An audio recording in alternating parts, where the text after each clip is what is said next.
Salut, c'est l'heure du Culture Mag, votre rendez-vous avec les arts, les spectacles, le lifestyle. Et aujourd'hui, avec le cinéma, nous allons passer un petit moment avec quelqu'un qu'on voit peu dans les médias, quelqu'un qui ne s'exprime pas beaucoup. Pourtant, vous avez été forcément spectateur, soit de ses films, soit de ses clips, soit de ses pubs. Michel Gondry est avec nous et on est très, très fan avec lui. On parlera de cinéma, bien évidemment, de musique et puis de culture. C'est lui qui a réalisé dernièrement L'écume des jours. Vous avez certainement vu sa Science des rêves, Le frelon vert ou Le délirant, s'il vous plaît, rembobiné. Nous parlerons donc avec Michel Gondry dans cette émission spéciale.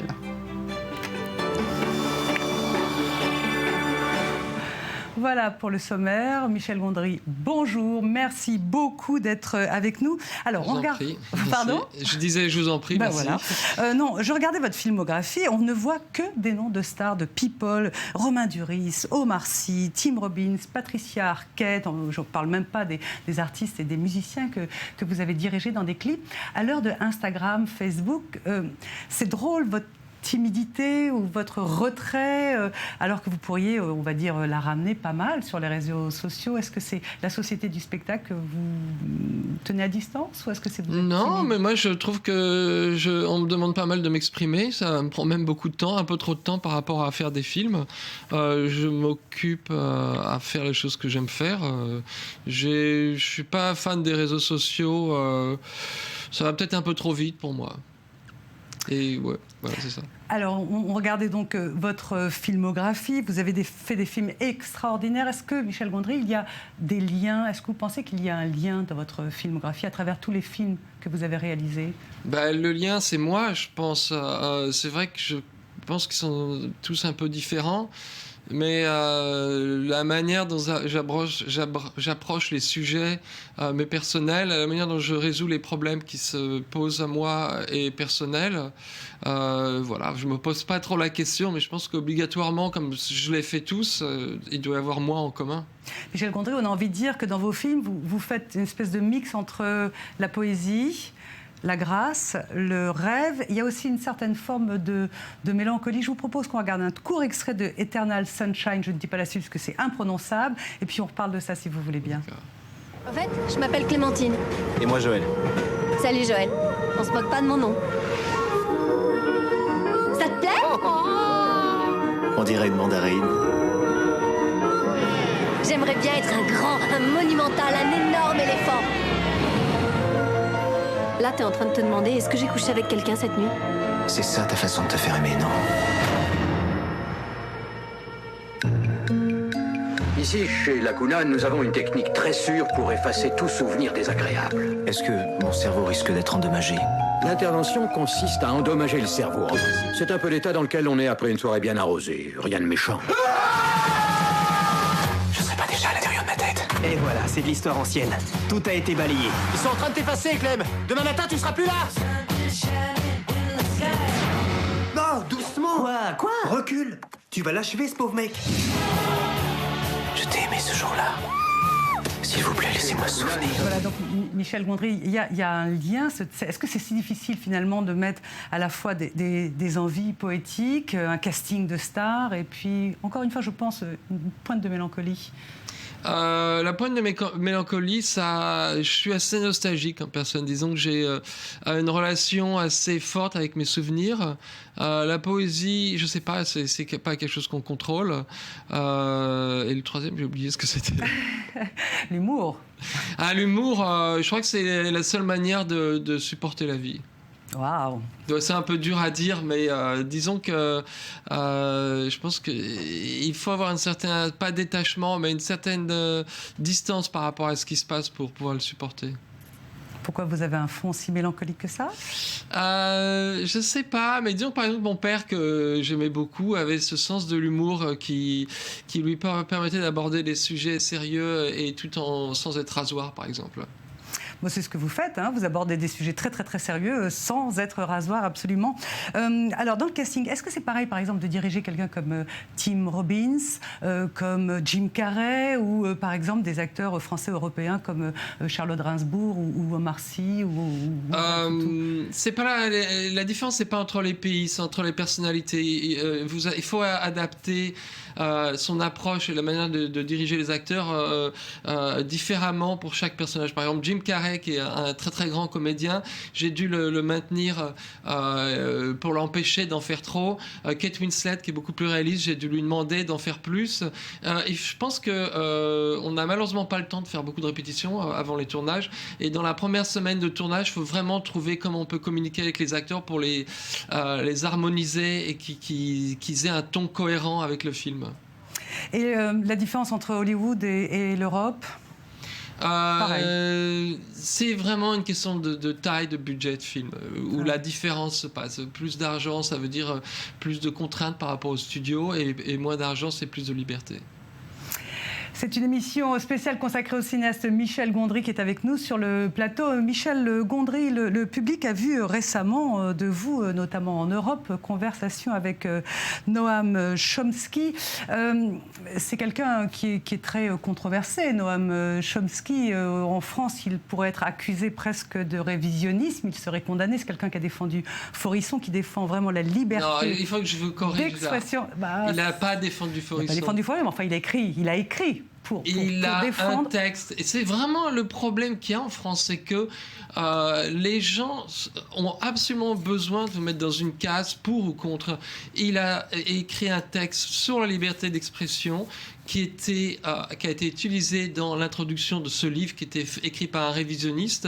Et il n'a même pas lu le bouquin, parce qu'évidemment c'est complètement aberrant de dire que c'est un révisionniste, c'est une aberration totale.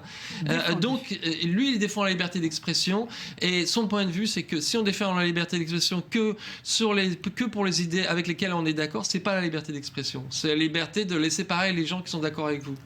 Alors, ce monsieur Noam Chomsky, vous avez décidé de faire un film avec lui pendant que vous réalisiez le Frelon Vert. Alors, c'était une façon pour vous de vous changer les esprits, le Frelon Vert avec Jim Carrey, qui est une grosse production.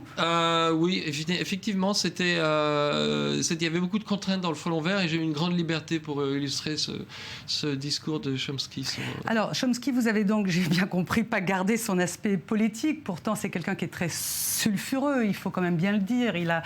C'est un petit-fils de juif immigré qui vit aux États-Unis et qui a des positions extrêmement anti-américaines et des positions particulières, notamment sur les chambres à gaz et entre autres. Non, mais vous ne pouvez pas dire ça. Il n'a pas des positions. Il est un des premiers à parler des camps de concentration. Il a toujours dit... Je dis qu'il défend ceux qui les nient. C'est pas la même chose. Non, vous pouvez pas. Il défend pas ceux qui les nient. C'est incroyable. Et c'est pour ça que j'ai pas trop parlé de ces problèmes-là, parce qu'en France, à cause des choses que vous dites et qui sont répertoriées dans la presse, tout le public est mis à l'écart de sa science, qui est incroyable. Et il n'a jamais renié les chambres à gaz. C'est une aberration de dire ça. Vous êtes mal informé. Je crois que vous êtes très mal informé. Non, je dis qu'il a défendu dans des textes ceux qui les avaient reniés. Mais c'est pas ça. Il n'a pas défendu ceux qui les avaient reniés. Il a été contre ceux qui les empêchaient de s'exprimer. Et en tout cas, c'est sur la négation des chambres à gaz. Mais c'est pas grave. Donc Michel Gondry. Non, on met pas en prison les gens pour des idées qu'ils ont, c'est tout. Ça dépend des idées qu'ils ont. Alors, vous avez fait un film avec lui qui s'appelle Conversation avec Noam Chomsky.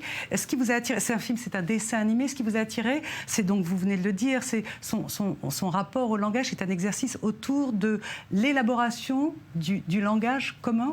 C'est un peu ça le film. C'est-à-dire qu'il a pris la linguistique, qui était une science très littéraire, d'anthropologie, de collection, de récupération de data, de données, et il l'a recentré dans un domaine biologique. C'est-à-dire que, selon lui, et ce que je crois aussi, tous les langages ont une racine commune qui est en nous, qui est transmise par le code génétique. On va regarder un tout petit extrait pour ceux qui n'auraient pas vu ce film Conversation avec Noam Chomsky de Michel Gondry. How do we identify something as a tree?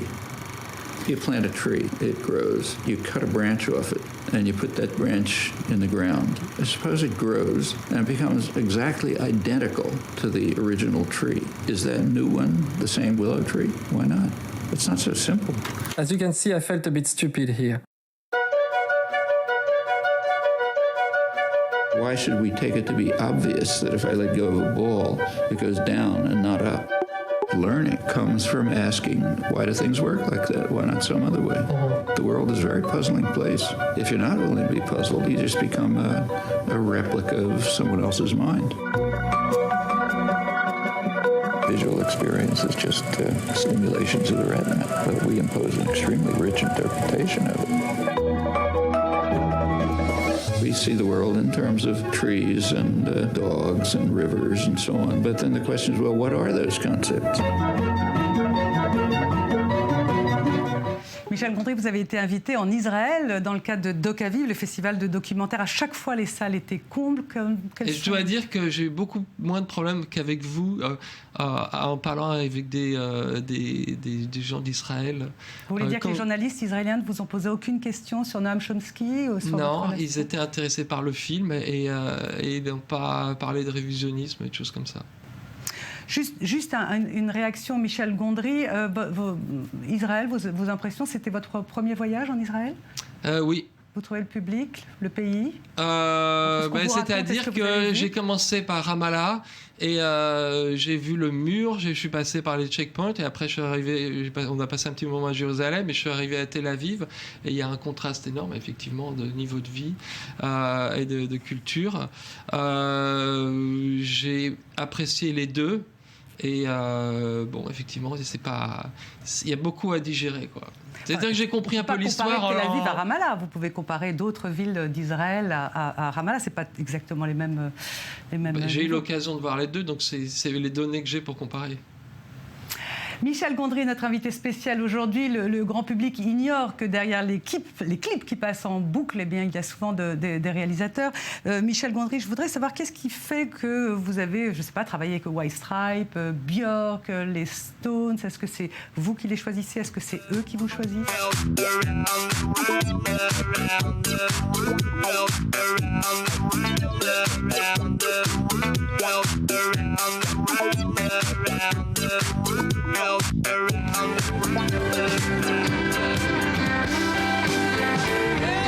Once upon a time you dressed so fine, through the bumps of time and you climb, and then people cross everywhere, now you're bound to fall. They thought that they were just kidding you.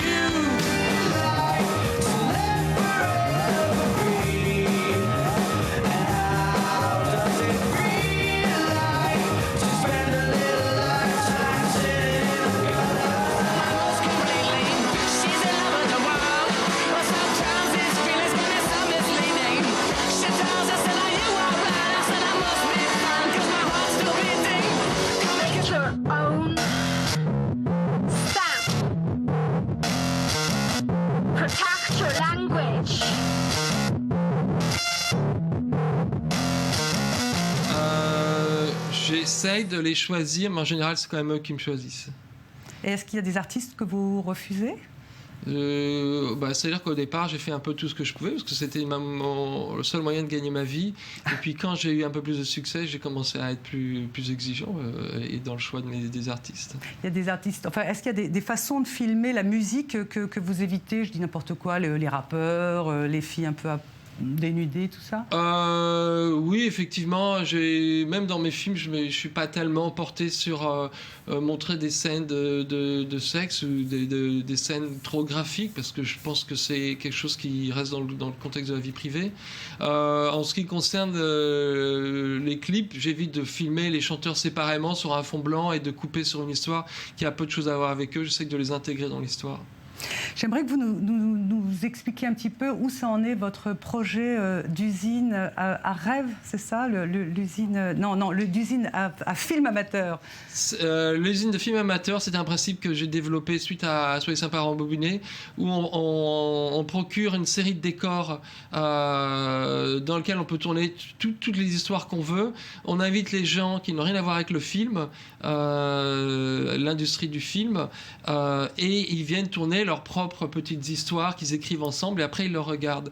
En fait, c'est une sorte j'essaie de prouver que l'autogestion est possible quand les gens sont motivés par quelque chose qui les intéresse, et aussi que le milieu du film est très fermé, et j'essaie de l'ouvrir un petit peu aux gens qui en sont extérieurs. Mais plutôt aux jeunes, c'est pour les pousser un peu à délirer, à s'exprimer. Oui, mais c'est pas forcément les jeunes, ça peut être les vieux ou les enfants, enfin les personnes plus âgées et les enfants. Et d'ailleurs, ils peuvent travailler ensemble. Enfin, c'est même pas un travail, c'est une distraction. J'ai aucune ambition d'apprendre le cinéma aux gens, parce que moi-même, je pense que je ne connais pas vraiment. Merci beaucoup, Michel Gondry, d'être venu sur le plateau du Culture Mag. Donc, je rappelle votre film, le dernier en date, c'est Conversations avec Noam Chomsky. Merci d'avoir accepté de répondre, même si vous aviez l'air un petit peu agacé sur les questions. Oui, c'est la position française en général par rapport à Chomsky, et je la regrette vivement. La liberté d'expression ou par rapport à Chomsky? Les deux, en fait. Merci beaucoup, Michel Gondry. Voilà, c'est la fin de ce Culture Mag spécial consacré au réalisateur Michel Gondry. On se retrouve demain à la même heure. Juste après, c'est l'info qui continue. Ne partez pas, Michel, oh là là, c'est l'info qui continue sur i24 News.